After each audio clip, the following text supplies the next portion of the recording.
Already, they say they cannot hear you.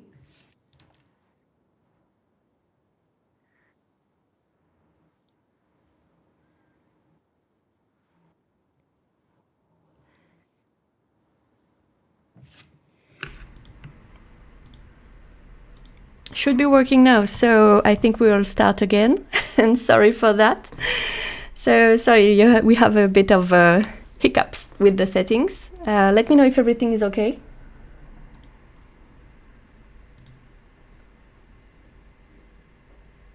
Okay. Yes, I know you see the screen. Yeah, you can hear? Okay, perfect. So I'm really sorry, and I was talking for nothing. So sorry, you see a bit of stuff going on. So I was saying that I was your host today. So I'm Aurélie, current co-chair of the IGDA LocSIG, so which is short for Localization Special Interest Group, which is a branch of the IGDA. And our focus is on game localization. So just saying hi to Julia also, who is on the chat, and she will help me pick up your questions and ask them to Diana. And that's, I'm lost. So moving on, we are talking today about gender inclusivity across languages, and for that we are very lucky to have Diana with us, and she will do a little presentation about this. So Diana, can you present yourself? Yes, of course. Thank you, Aurélie. Thank you for having me here. So yeah, my name is Diana, and I've been working in game localization for over 20 years now. I started working as a freelance translator and proofreader, and then I moved on into more project management tasks. I started my own company, WordLab, in 2005, and 10 years ago I co-founded Native Prime, which is also a game localization company. And well, I have participated as translator, proofreader, and project manager in many different titles, over all these years. Awesome. Okay, so we can maybe dive in the topic, and especially your experience about gender inclusivity, and especially Temtem, which is the main topic of this presentation. Exactly. So I guess you can see my screen now, right? The presentation. Yeah, technically it's okay. Okay, fantastic. So yes, this is a presentation that I actually already gave at Game Global and at the Nordic Game last year, and I was meant to give it again because it was super successful at the GDC back in March, but well, it couldn't happen in the end, as some of you already know, because I got COVID. But I'm super happy, to have the chance of actually sharing it through the IGDA LocSIG today. So this is basically a case study about gender inclusive language, right? Specifically in this game. So before I dive into the specifics of this game, and although most probably already know many things about gender and about pronouns, I thought, it could be a good idea to have a little introduction about it. So gender is who we identify ourselves with, it's the internal sense of self. And usually gender is linked to stereotypes, and we express gender in many different ways, such as clothing. Generally we say that women wear skirts and men wear trousers, although women can also wear trousers. It's about our behavior, the typical boys don't cry, or about the pronouns, right? So we can have male gender or female or non-binary gender.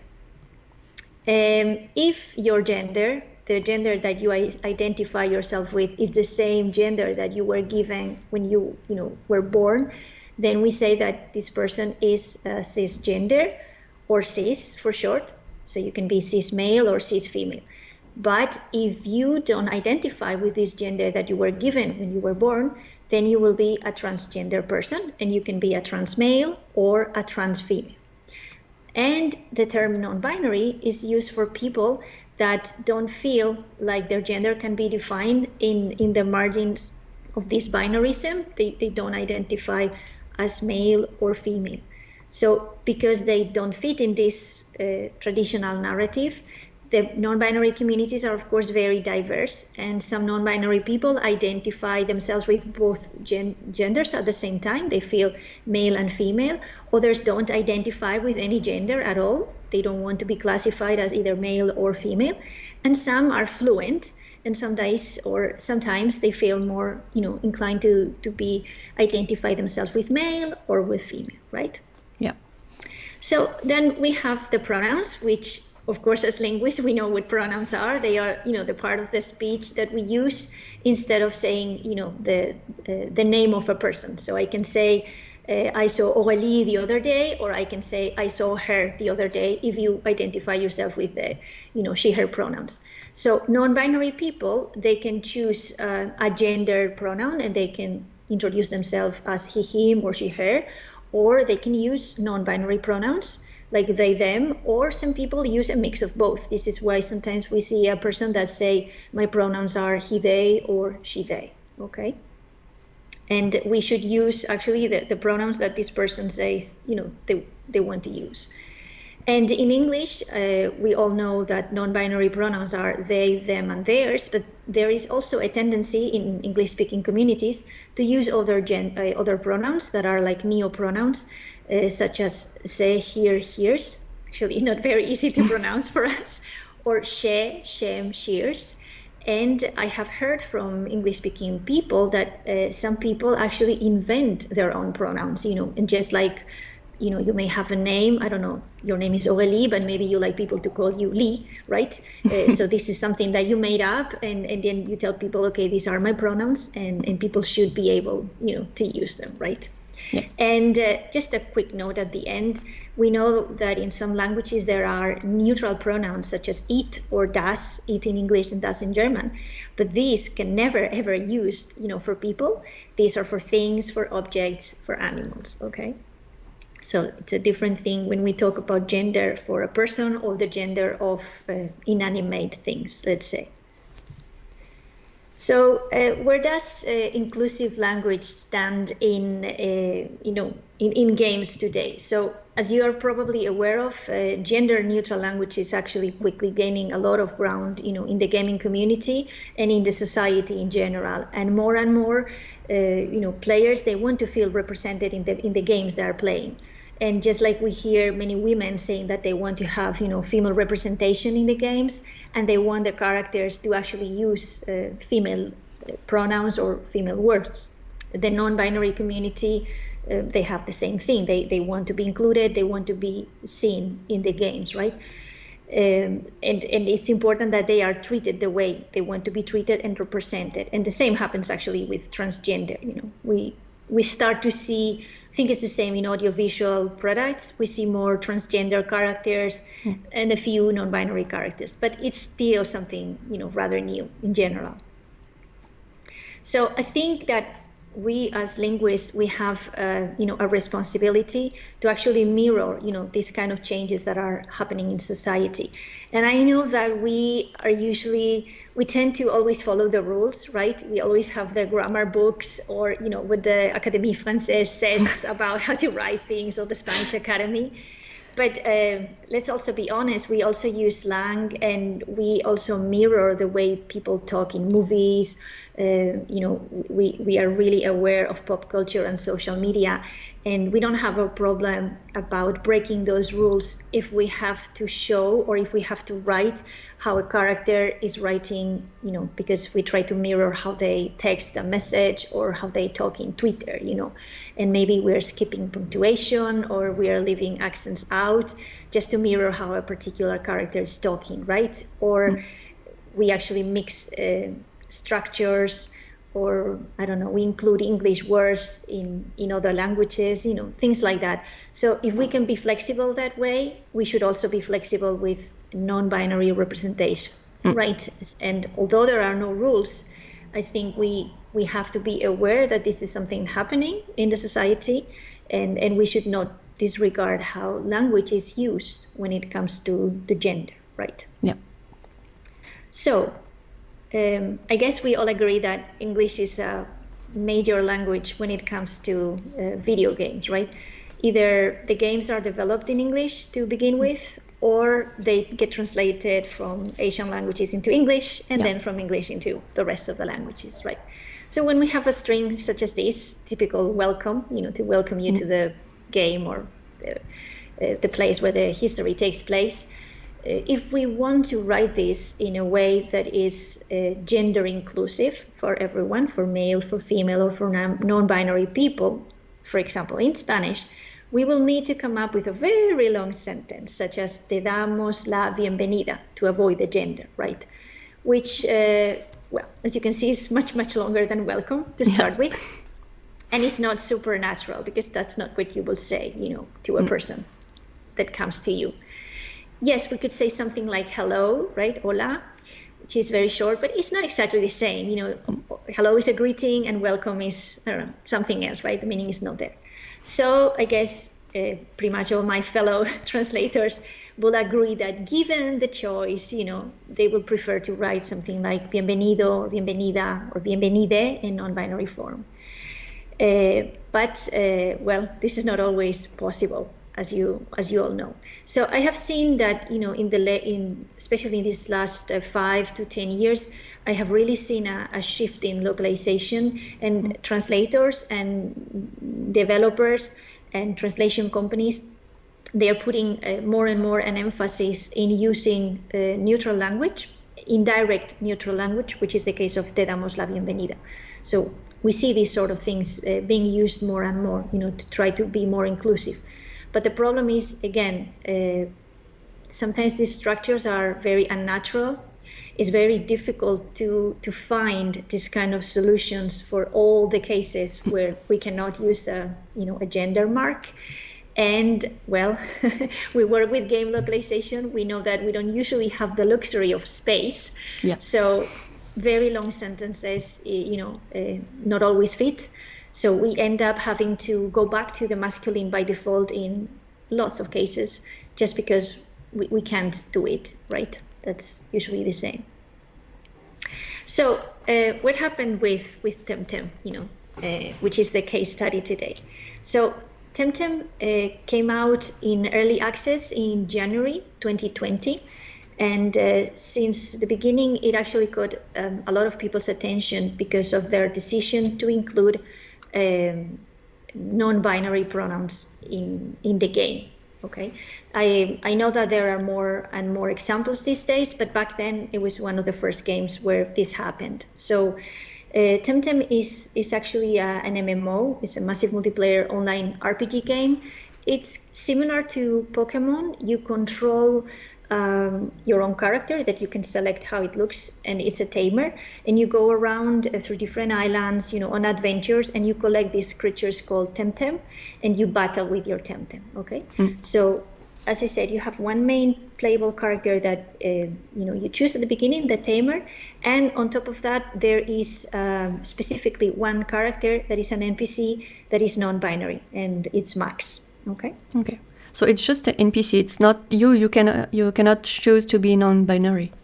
Yes, you can. Oh, you can. Okay. Yes. Okay. That's the thing, that it has on one hand the non-binary character, Max, and you can choose that your character is non-binary. Okay. Or that's great. The pronouns. So yes. Like with most RPGs, one of the very first things you get to do in the game is actually create your character, okay? So the main difference between this character customization screen and other RPGs is that you never choose a gender per se, okay? So you choose your name, the name of your character. You have 2 body types, but it doesn't say male or female anywhere, you just have 2 body types. And all the cosmetics that you can choose for your body, clothing, if you want short hair, long hair, it works with both body types, and basically this is because that's the way it happens in reality, regardless of your body type, you can wear, a skirt, pants, or whatever, okay? So this is what they did. There's no gender selection, and instead what you do is you choose your pronouns. So you can choose she, her, he, him, or they, them, okay? So basically the idea is that just like you tell people how you want them to call you, because maybe your name is Robert, but you like people calling you Bob, then you will say, okay, my name is Bob, and then you can choose the pronouns. And depending on the pronouns that you choose, every other character in the game, all the other NPCs, will address you that way. Okay? Okay. So what was the challenge, to make this localized into other languages? So this game is developed by Crema Games. They are Spanish developers, but the game was actually written in English to begin with, okay? Okay. And when they first decided to localize it, they localized the game in the beginning into Spanish, French, German, no Italian, Japanese, simplified Chinese, and Korean, okay? Because they are Spanish developers, as I said, they knew from the very beginning that they wanted to give the Spanish audience the option to choose the pronouns also in Spanish. So they wanted, they told the translators they had to use the ella pronoun, which is the one that is most widely used in Spain, and the e endings to mark the non-binary forms, okay? This is what happened with Spanish, right? And then for French and for German, what they did is they talked to the freelance translators because they started working with freelance translators directly in the beginning. So they said, okay, this is what we want to do. We want to use non-binary language. Can we do it? And well, the answer they got from the team was, no, this doesn't exist. Non-binary language doesn't exist in French. It doesn't, it's not a real thing in German. Yeah, okay. Basically, which is exactly the same situation as for Spanish, actually. Yeah. But, the developers are not from France or from Germany. Yeah. They didn't know what the situation was like. So they didn't feel so strong about telling their teams, come on, do it, right? Okay. So they decided to step back. No German, no French. So when the game was first released in early access, only English players and Spanish players could choose their pronouns at the beginning, or the non-binary pronoun. Okay, the male and the female pronouns were they are available for all the languages, but the non-binary pronouns only in English and in Spanish. Which is a shame, of course. Yeah. So what was the initial feedback? So on one hand, the game had very positive reviews, all the online media, they echoed this decision, and a lot of people on Twitter, they expressed their enthusiasm for the game, portraying non-binary characters and for giving the player the choice. And actually, while looking for this kind of feedback, I came across with a very short video from Diana, that is a streamer, and they were playing the game. And when they saw that the game had the non-binary pronouns, this was their reaction. And I hope that you can hear it. Let's see. Okay, so I don't have the sound, but we have the subtitles, I think. Okay.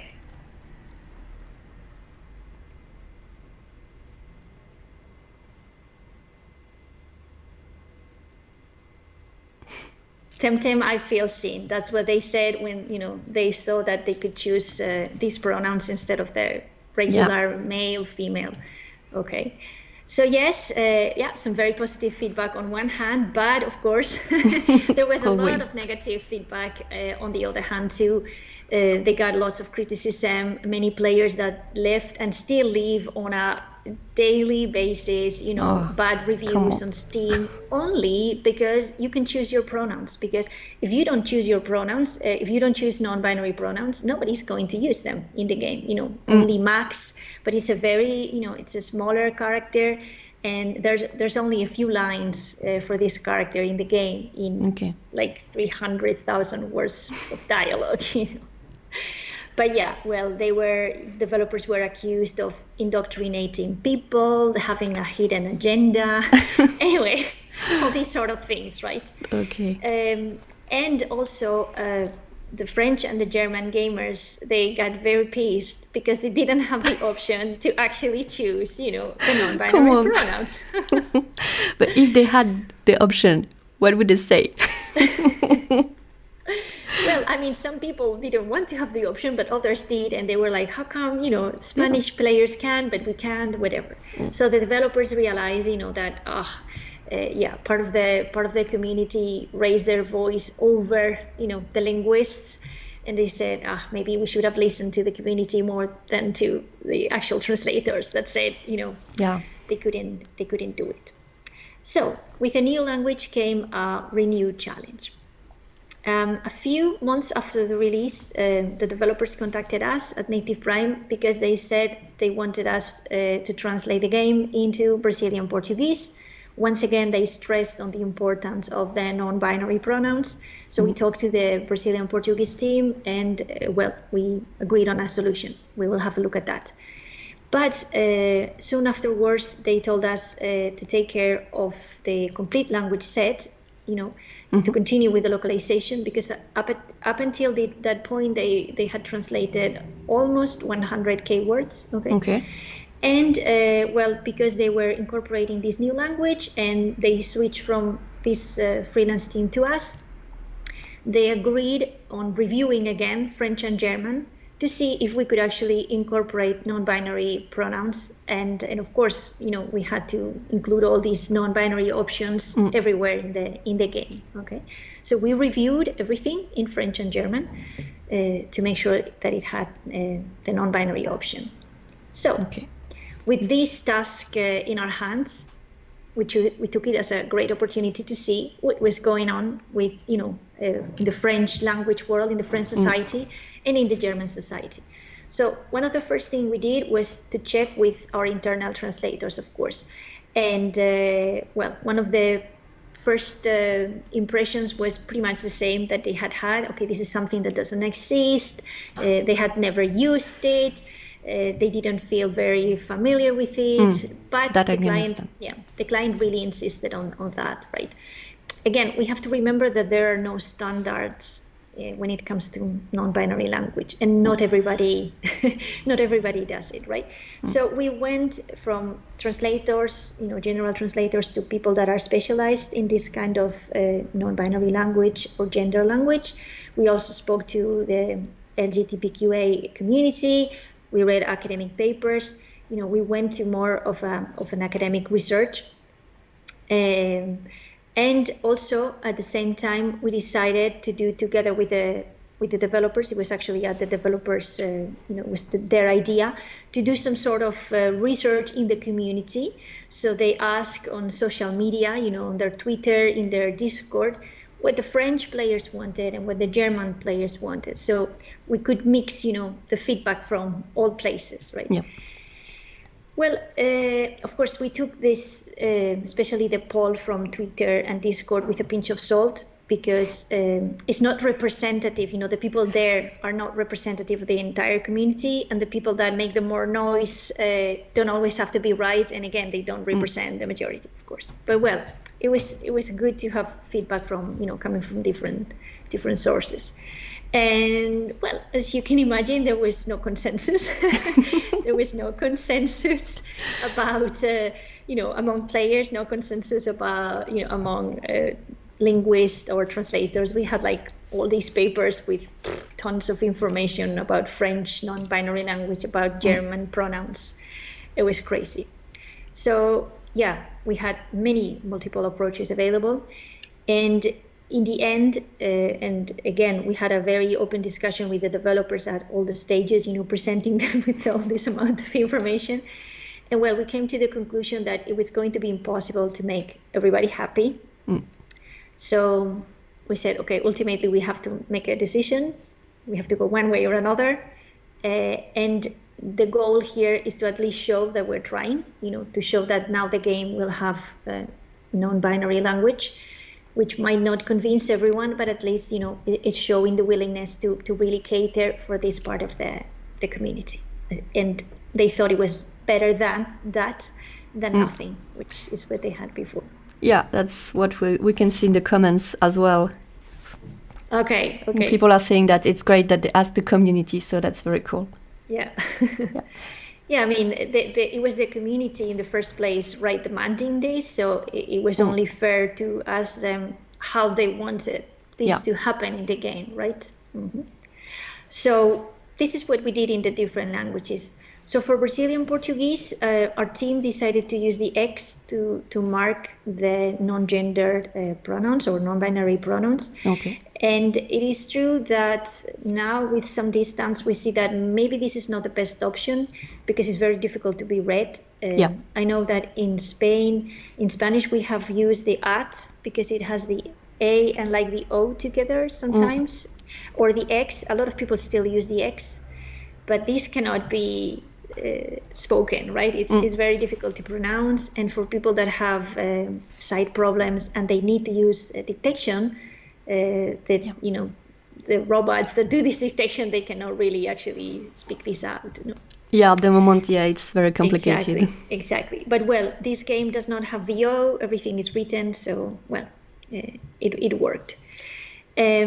The thing is that in Brazilian Portuguese, very similar to Spanish, the masculine form is usually marked with an O. The O is the masculine and the A is the feminine.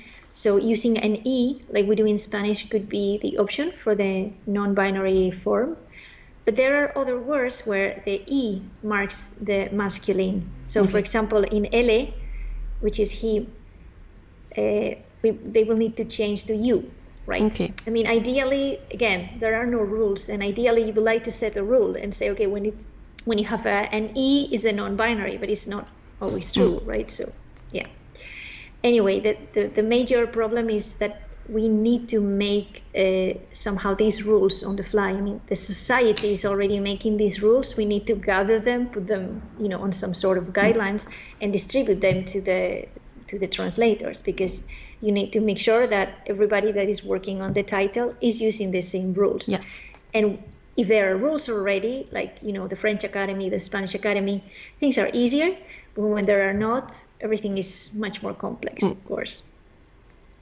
What did we do for French? So for French, we went with the EL pronoun for non-binary because it seems to be one of the most widely used. And then to mark the endings of adjectives, we use the interpunct. So basically the way it works is that you have the masculine form kind of combined with the feminine form, but separated by this interpunct, right? Yeah. I don't know exactly how this is pronounced. I think you make some, like a pause or something, but I guess it's not very obvious, right? Yeah, technically it's mostly great to me. For my experience, it's better as written form, and you don't speak it. The problem with French, and I think we can talk about it maybe later, is that you can play a lot about hiding the gender when you speak, because the endings of words, you can really play a lot. There are many sounds that you don't hear, actually. But when it's written, that's where you know about the gender. So I prefer the other. One other option is like what we call écriture épicène, which is you use names, adjectives that don't change whether it's masculine or feminine. Right. And you can try to avoid using articles and everything. And I like it because sometimes I do play a lot with it in my translations because it would take a long time for people to realize what I'm doing. So they will not complain. About something more obvious, like the point in the middle. So, but when it's written, I think it's harder to read when you are not used to it. But it's an option that can work. Right. For German, we went with the she pronoun. And well, German is a complicated language. I think we all agree. Can the German attest in the chat? Is it a complicated language?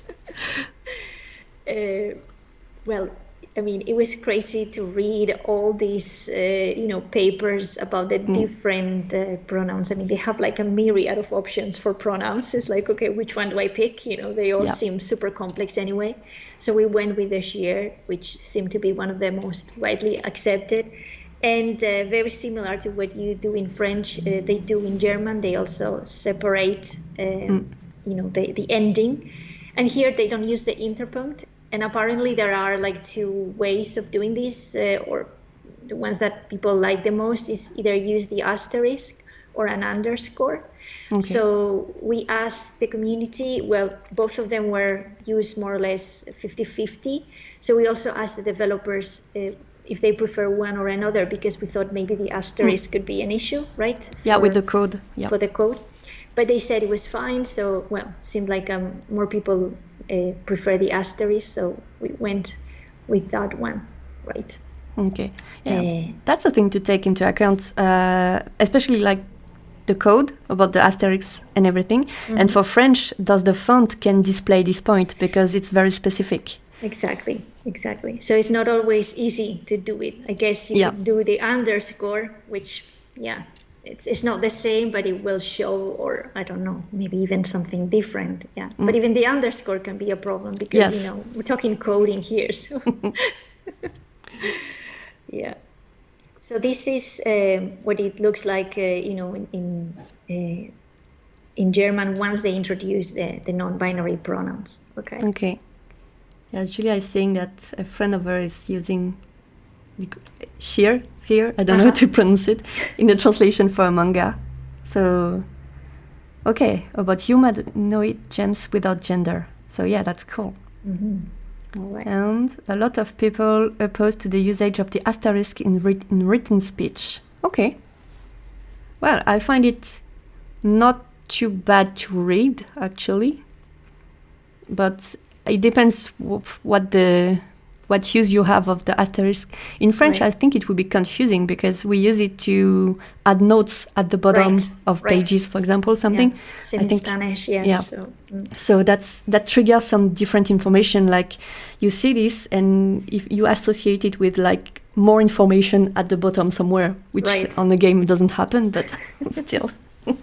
Yeah, it is true that if you're not used to it, it is confusing. At the same time, this is addressed to people that use it more than other. I mean, if you are a non-binary person and you choose non-binary pronouns, you are probably more, for you it's going to be easier, right? Yeah, and it's all a question about being used to it. Exactly. When you see a new word, at first it's strange, but when you hear it and you see it more and more, it becomes very normal. So we have this issue in French, like people don't like feminine version of jobs. For example, different jobs that exist, they say that the feminine version is weird, or we had a debate about the feminine version of the word author. Okay. Between auteur, which is the same as auteur, the masculine, but with a E at the end that you don't hear. Yes. Or autrice, which is the feminine form of many French words that end with the ter termination. And there was a lot of this debate. And the worst, I think, was the feminine for writer, which is écrivain. So in feminine form, it's écrivaine. And they say, it doesn't sound good because it ends with vain, like being vain. Yeah. But it's exactly the same for the masculine version. Yes. So like you said, I mean, some things that are new, difficult to digest, I guess.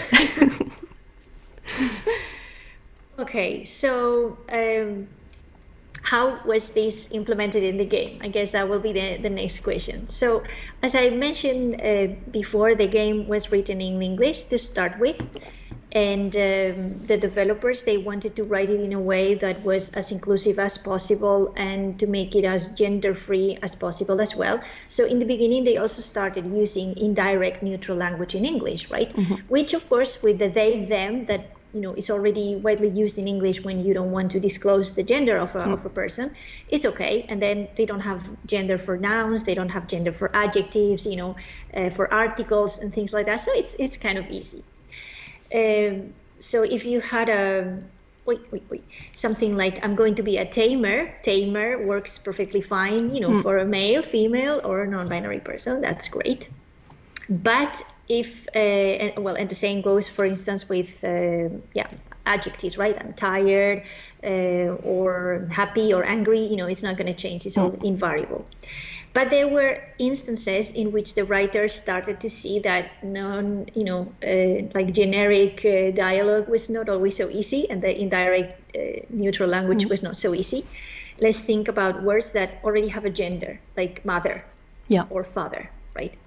How do you say mother, father? in non-binary form. You need to come up with a complete new word or something, right? Yeah. So yeah, it became a challenge. So well, for the developers, it became difficult. It was a bigger and bigger challenge to write it that way, and they noticed that they were not being natural anymore. Because, for example, a sentence like this, you seem like a fine chap or fine lass or a fine person. Person would be the non-binary form, and yes, we can use that for any gender. But it's true that it's much more colorful, more natural, more slang if you use chap or lass, right, for the female and the male form. And it was the same for all the languages.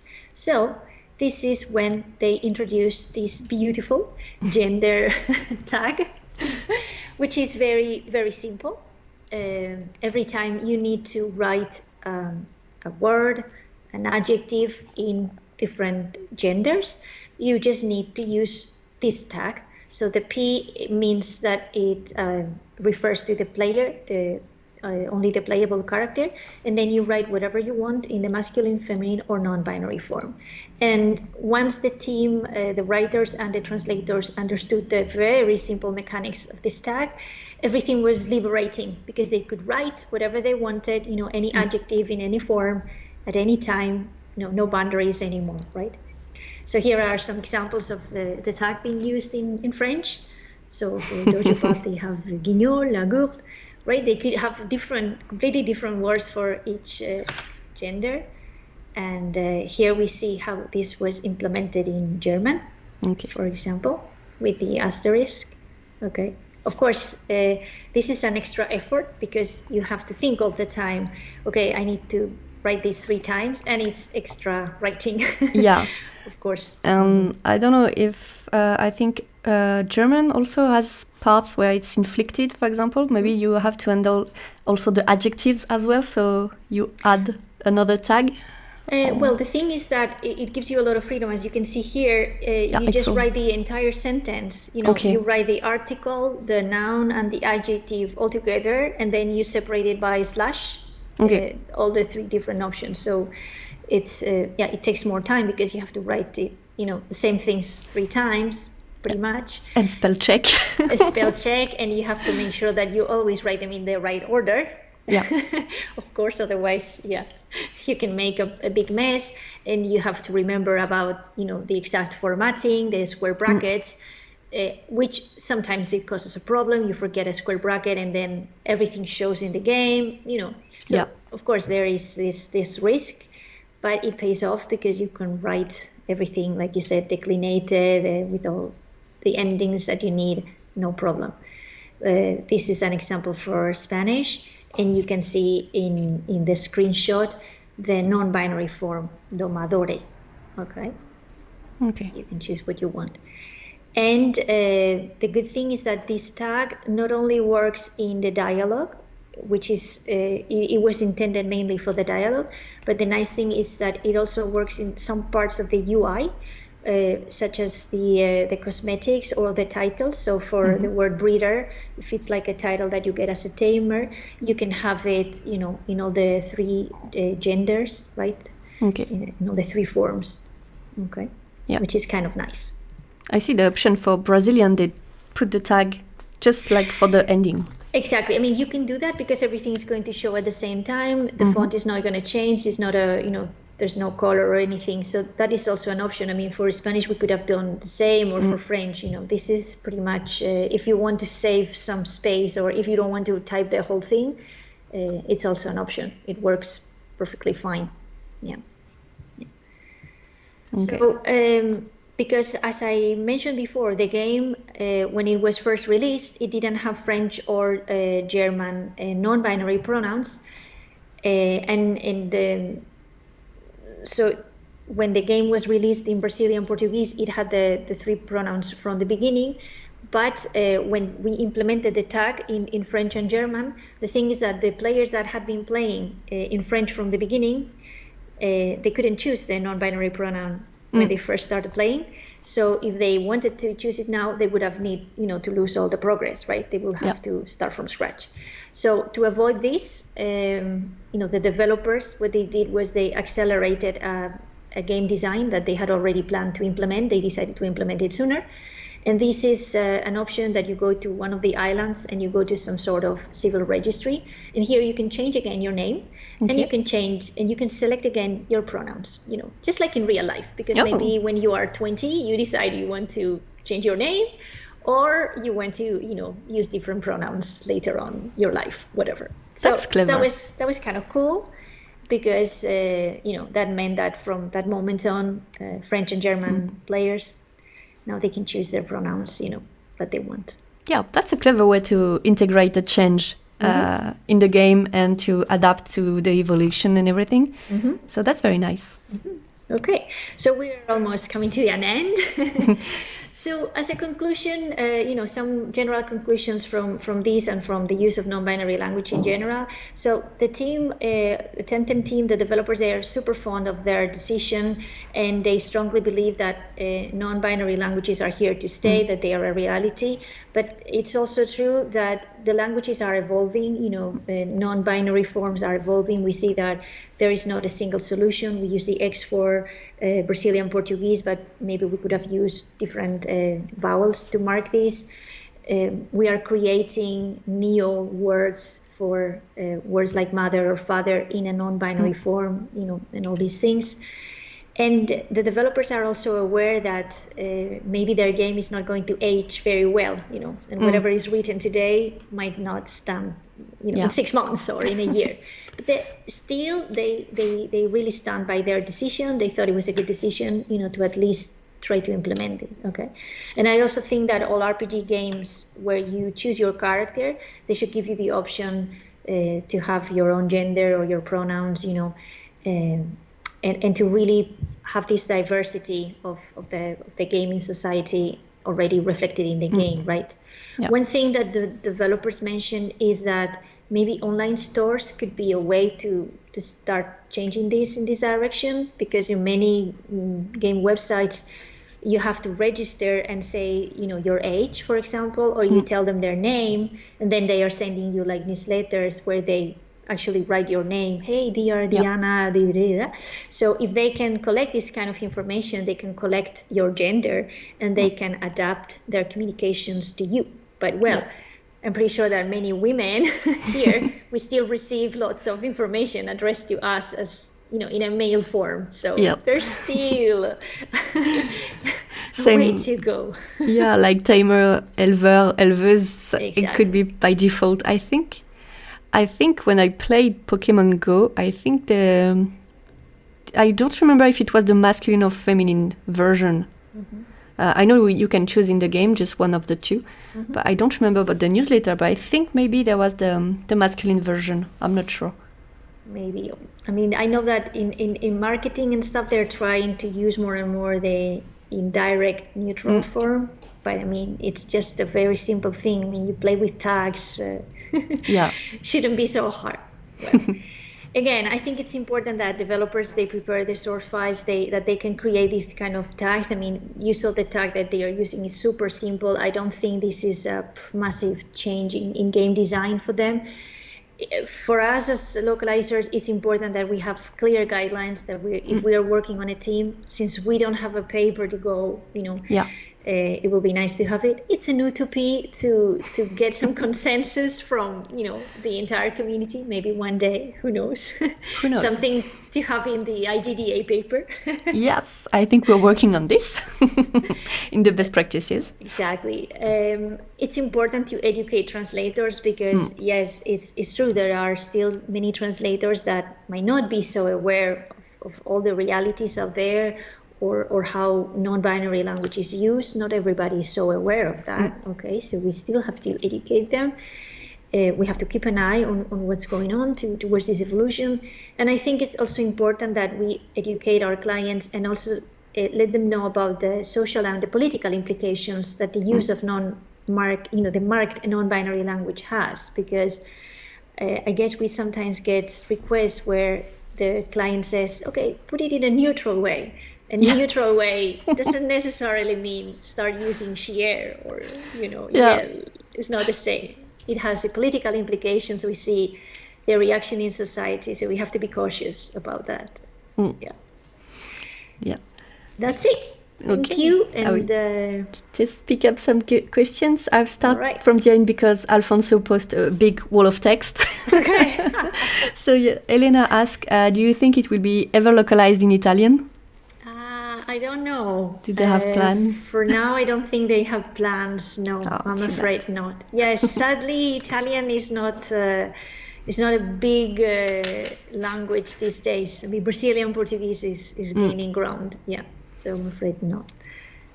Okay, so the big question from Alfonso asking mostly about the schwa that we heard about, I think in the game, I think it was NeoCab, where they used it. Well, there was an article about this where they used it for the first time. So,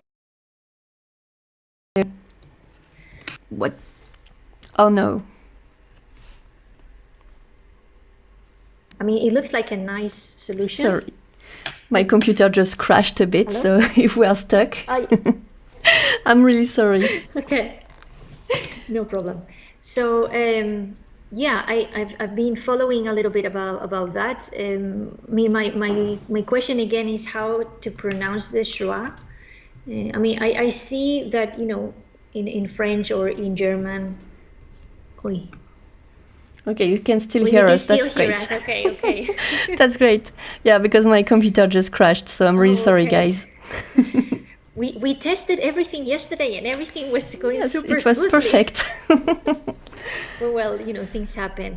So yeah, one thing that I am noticing is that in written form we seem to have all these different options, right? For French, for German, even for Brazilian Portuguese or whatever, or for Italian with the schwa.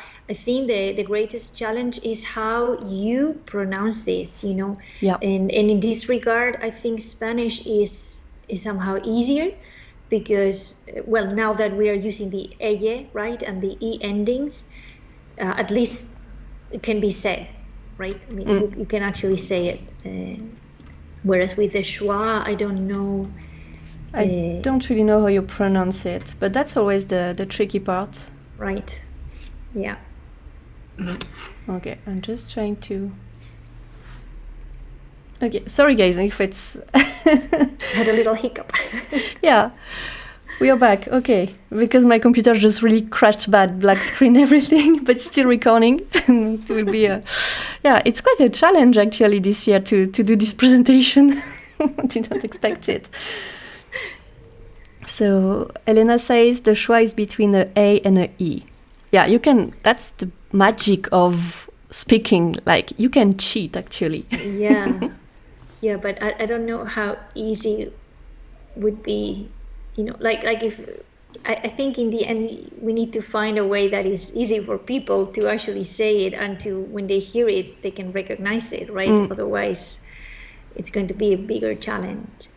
But yeah, I don't know. I mean, I'm following closely some Spanish colleagues that are writing papers and documenting and researching on the use of language, of neutral language in Spanish.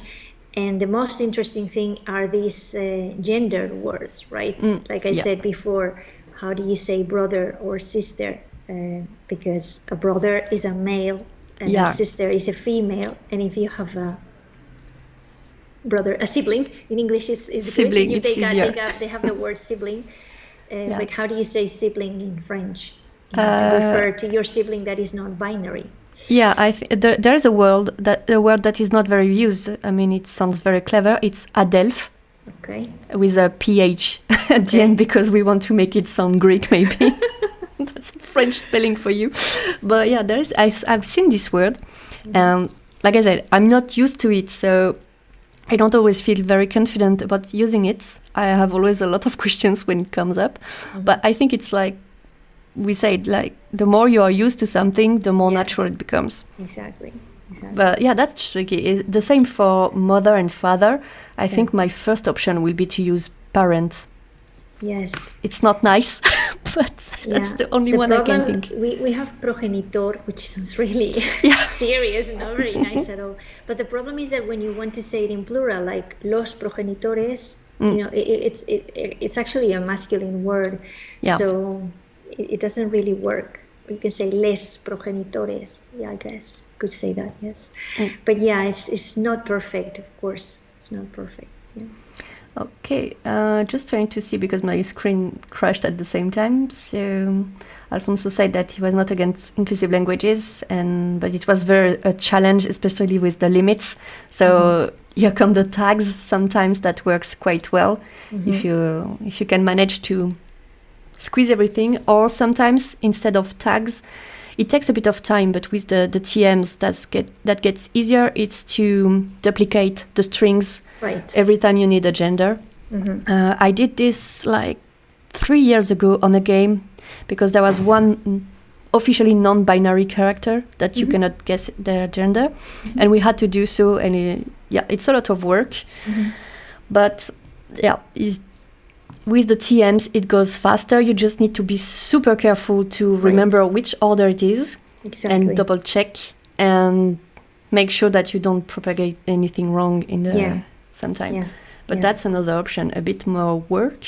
But yes, I guess the problem is that if when you have a lot of dialogue already, like I said, the game has around 250, 300,000 words. So if you duplicate the strings that already have, not everything you have to duplicate, of course, but it's adding a lot more content that can be solved with the tags, I guess. Yeah. And sometimes there are issues like in English, the possessive depends on the person. In French, the gender depends on the object. So we can cheat a lot about this in French. Sometimes we even had some mystery when there isn't in English. Right. So yes, even languages don't have the same difficulties about this. Not all the time. Not in the same places. Exactly. Yes. Like I remember when I have worked on other games where you can actually select the gender of the character, but they didn't have any tags or anything, so everything had to be indirect, neutral, very with all these long sentences and stuff.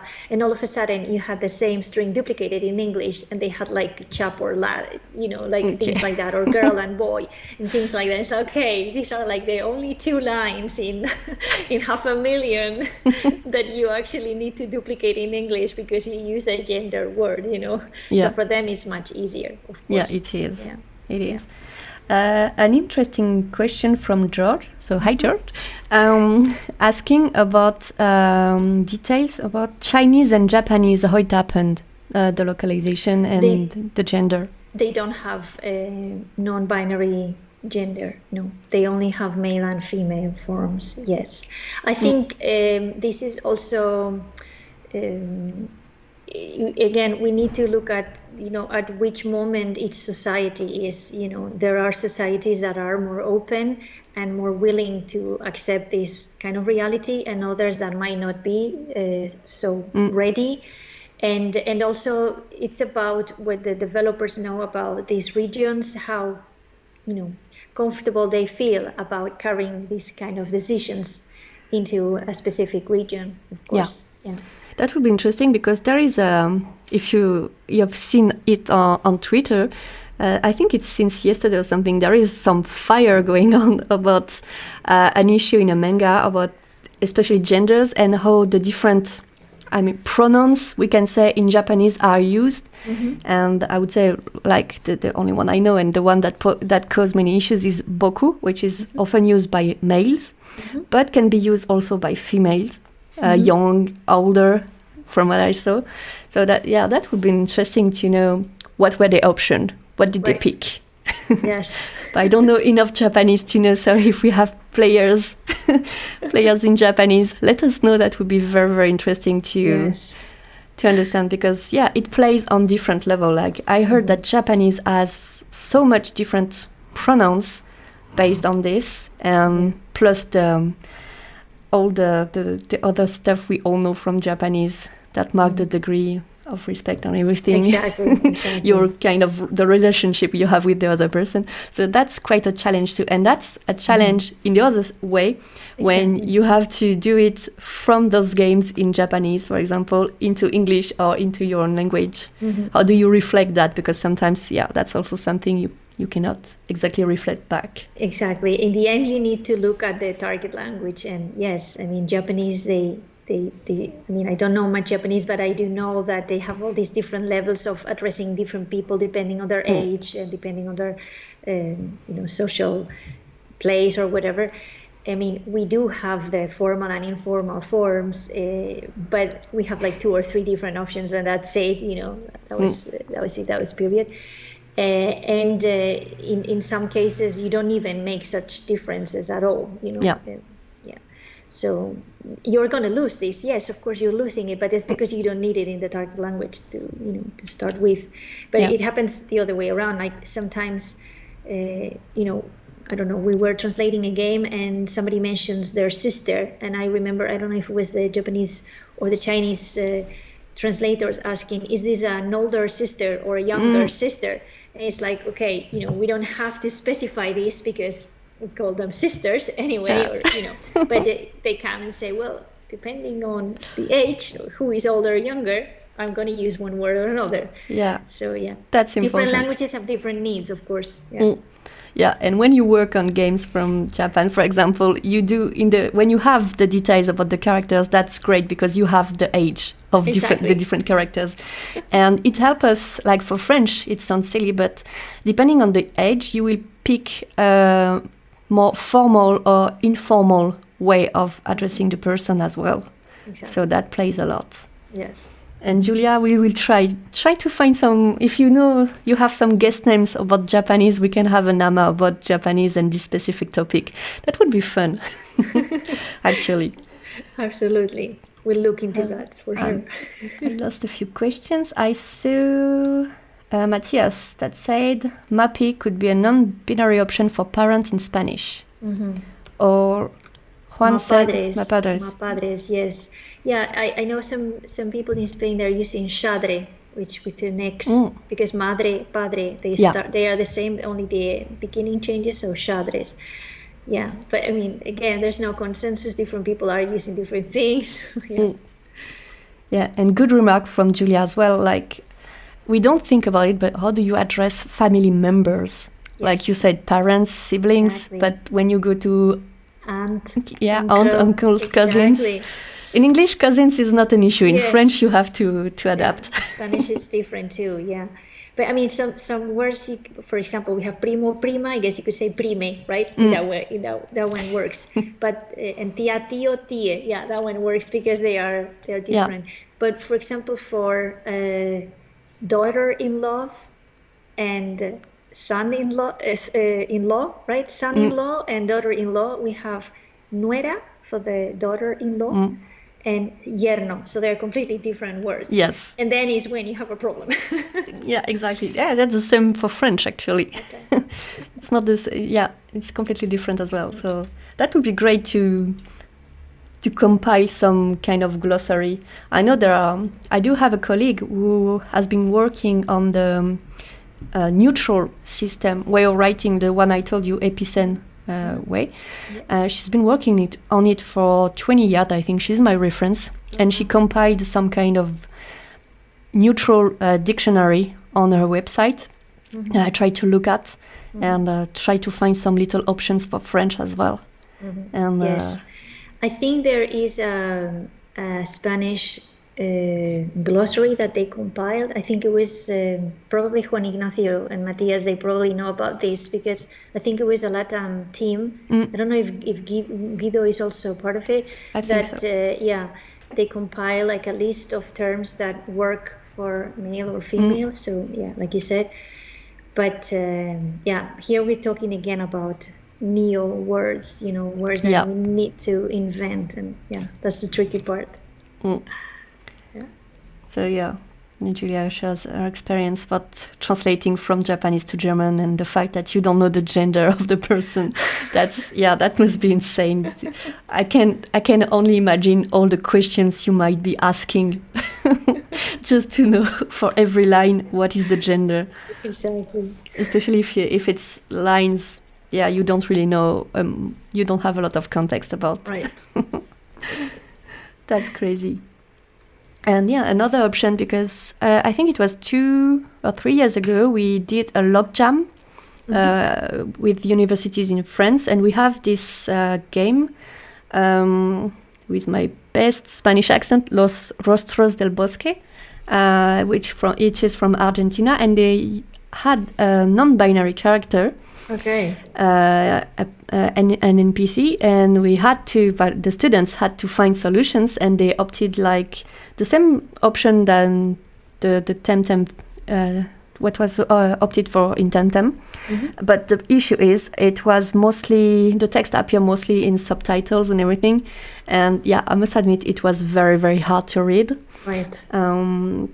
They tried some options as well to rewrite some words with another letter, a bit like the schwa, I think, which kind of mix the different letters as well. And it's sometimes, the issue is that it's very hard to read. Exactly. And it showed a problem for French, and I don't know, maybe you have it in Spanish sometimes. The fact that there is so much difference between what you can actually say and what you can actually write. Right. Yes. And the issue is that in French, I'm still waiting for my students to write a master thesis about this, about like what can be the solution to still make it natural and working for both writing and speaking. But at the moment, it's very complicated because it's so much easy when you speak, at least for me. Yes. Exactly. Yeah. I mean, that's also true. I mean, you need to take into account how is it going to be displayed. You need to take all that into account. Yeah. Or if it's going to be voiced, because in this case, if it's not going to be voiced, well, then you can resort to a solution. Yeah. If it's going to be voiced, then maybe you need to come up with a complete different solution. Exactly, and that's the tricky part. Find solution that works. And find solutions that are natural. That's another issue. Totally. Yeah. Because sometimes you do have options, but it's words that you don't really use, like the one for siblings in French. You don't. Well, if you don't know it exists, you would say no, it doesn't. So you cannot just put that word in any character in a game. It won't work. Yeah, it's like with the indirect language. Indirect. Neutral language, that if you need to go with a very long sentence, it's like, okay, it's not natural anymore. Yeah, right? Exactly. That's the issue. There is this and I think that can be a major problem sometimes to use this kind of neutral version, if I can say. Soon it will not sound so weird, it will be normal. I hope. But for now, it can be an issue. Like, it sounds so difficult to implement because sometimes you find solutions that work very well, and sometimes, like in French, one of my pet peeves is like, "Are you ready?" Because I don't really have another option. And my only option at the moment is turning the question into something like "get prepared" with exclamation mark or something. I cannot think about another option that is gender neutral and that is actually used and will be understood by everyone. So, well, in Spanish we just say, because we have the same problem, right? Estás listo, estás lista. We can say todo listo, as in everything ready, which is short and fine. Or you say listo, but in that case can be understood as a male form. Yeah. But maybe you mean, todo listo is like I think it's the option we're all using. Okay. Do you guys have other questions you wanted to ask while we're still here? I was looking, just to see if we missed anything. Yeah, trying to.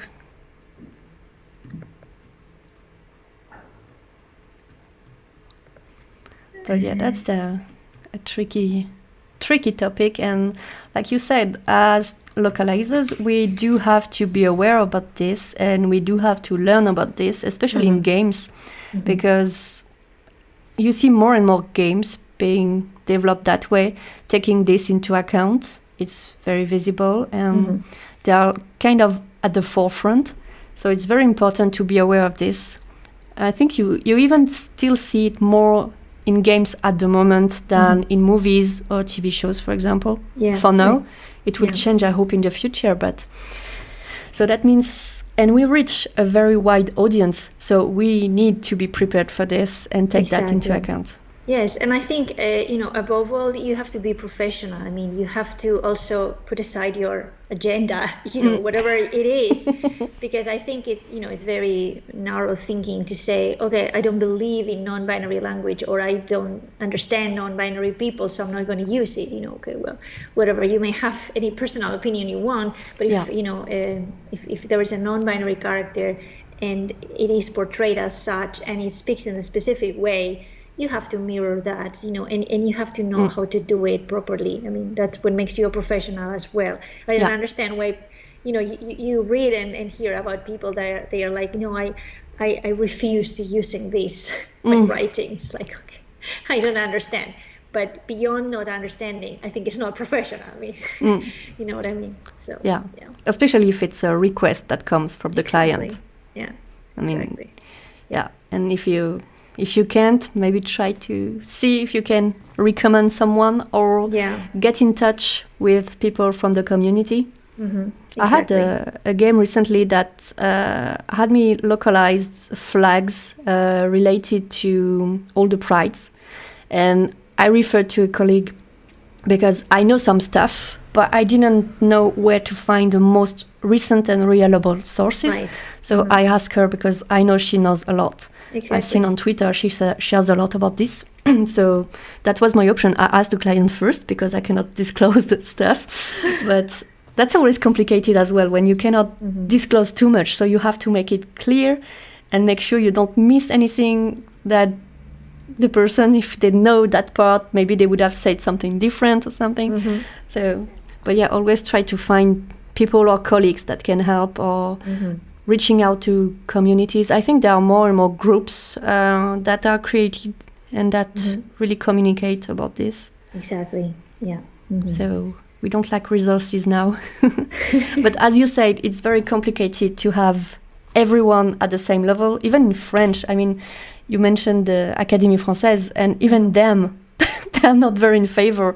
I mean, I think they still use the masculine titles, even for women. Yes. Which is, but anyway, that's their choice. Exactly. Yes. That's their problem. But it's slow. It's slow, but it's coming. Definitely. Julie, did you respond to Alfonso? I love to be more inclusive in my words. I struggle to find balance between inclusivity and not weirding the audience. Yes. It's tricky. That's why we were saying, I mean, if you start using words that are not very widely used or that don't fit the character or the game or whatever, it's true that it might sound very weird. I mean, or if you don't have enough space to write a longer sentence because you cannot come up with the, everything ready, or are you ready? In the end, you may need to write, are you ready in masculine form, because there is no other option. So I guess in those cases, as sad as it is, I prefer to, go back to the old way and write things in masculine form. Because I think if we use something that is really weird, totally outdated, not fitting, what's the point? You know what I mean? Yeah.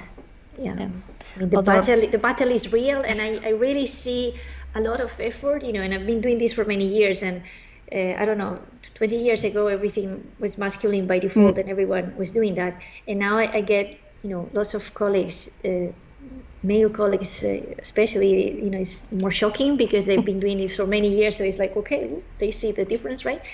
And they leave notes like, I wrote it this way so that it doesn't have a gender marked, So they are super aware. You see this a lot in all these achievements, they tend to have like titles for for the player, right?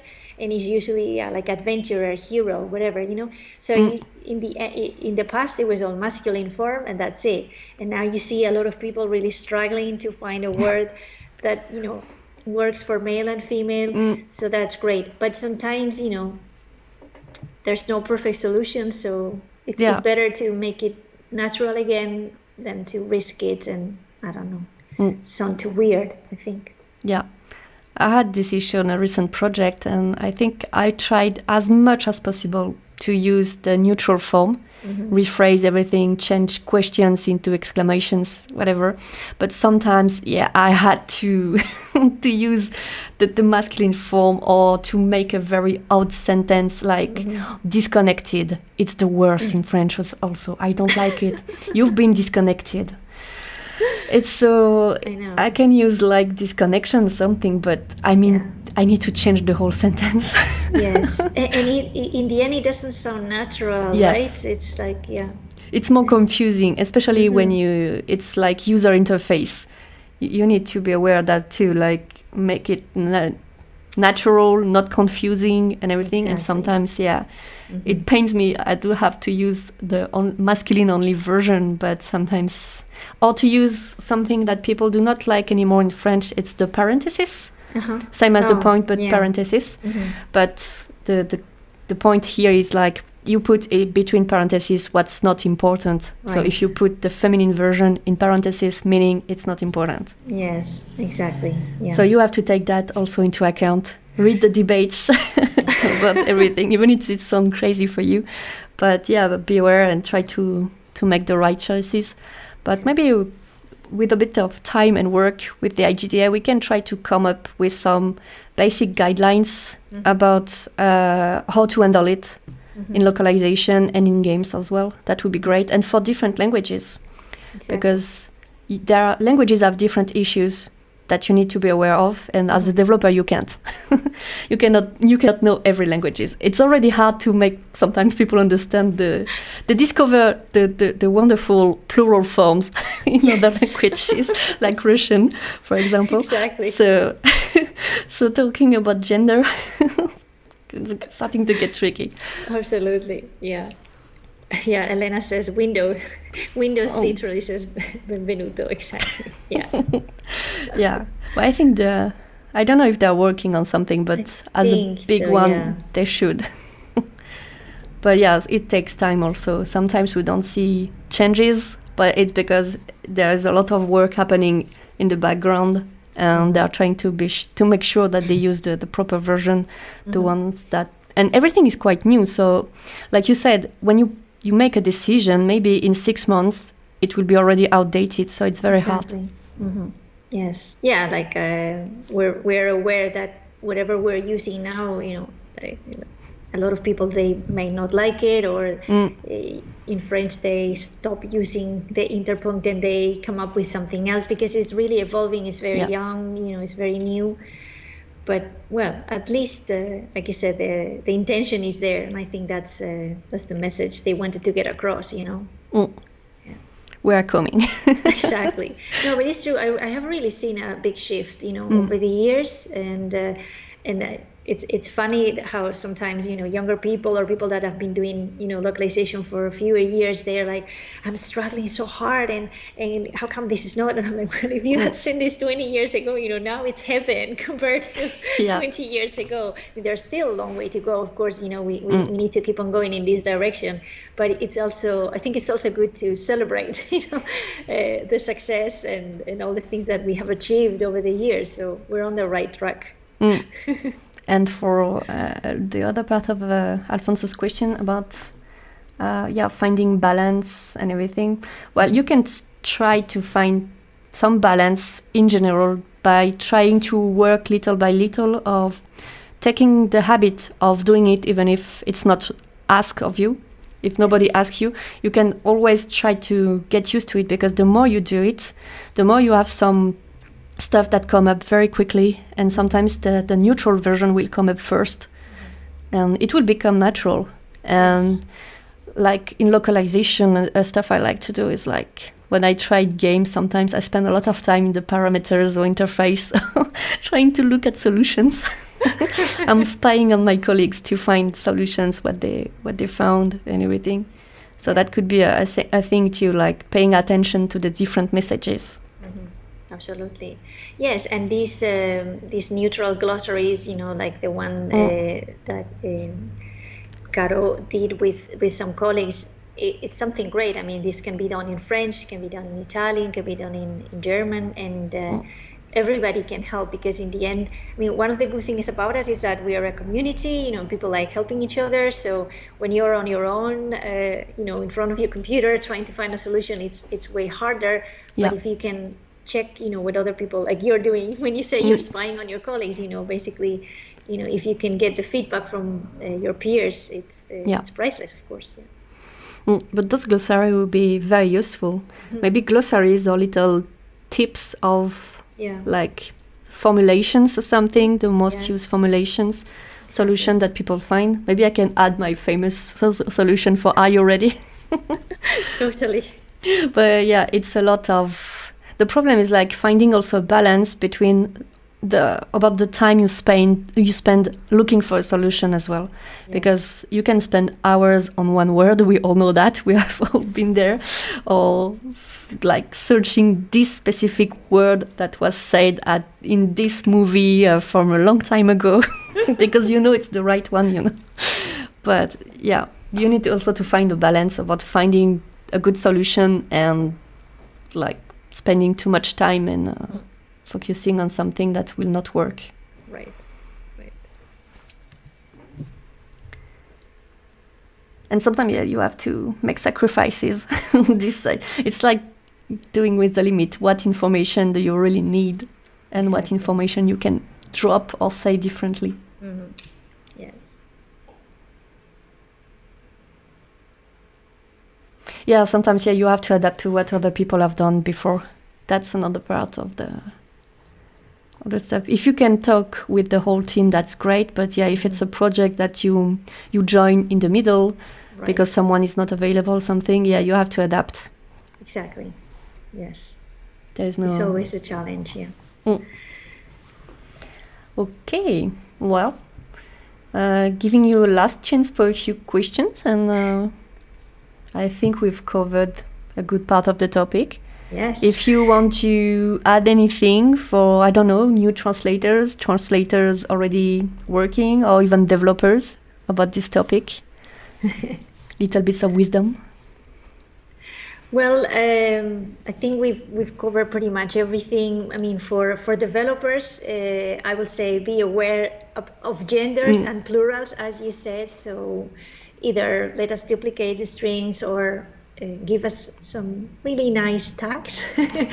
And I think that tags don't have to be super crazy, or super strange. Something very simple can really make a world of a difference for us, like the one they used in here. For translators, well, I think we said it all, that we have to talk to each other. The more aware we all are, the more we communicate among among us, the easier it's going to become, I think, in this respect and others. Yeah. And well, for newcomers, like I said, I know that sometimes game localization can be very stressful and very frustrating because, things don't happen the way we want. We don't have all the context, all the solutions. We know that we can do better, but we feel like our hands are tied so many times.